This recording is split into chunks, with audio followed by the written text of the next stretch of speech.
I want you to picture the following situation.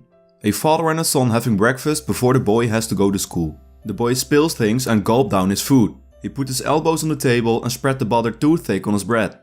The father is angry and tries to correct everything the son does wrong in his eyes. Later, when the boy has to go to school, he says, "Goodbye, Daddy," and the father said, "Hold your shoulders back." Then it began all over again in the late afternoon when the father came home from work and the son came home from school. He was playing with some marbles and had some holes in his socks. The father humiliated the son and said, "Socks are expensive and if you had to buy them, you would be more careful." It was now late in the evening and the boy had to go to bed but wanted to say goodbye to his father.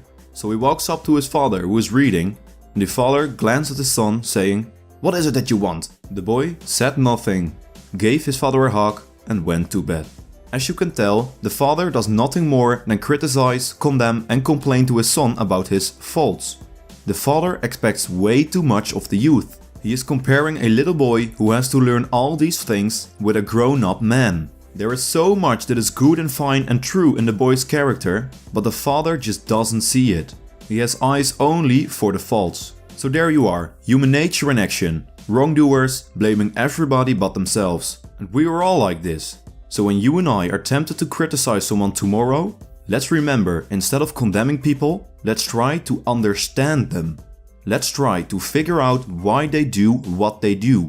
Let us realize that the person we are going to correct and condemn will probably justify him or herself and condemn us in return. Trying to understand the person instead of criticizing the first chance you get is a lot more profitable and intriguing than criticism. And it breeds sympathy, tolerance and kindness.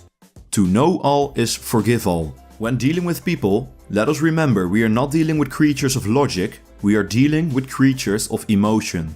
So don't criticize, condemn or complain. Thank you for watching and as always, keep reading as much as you can.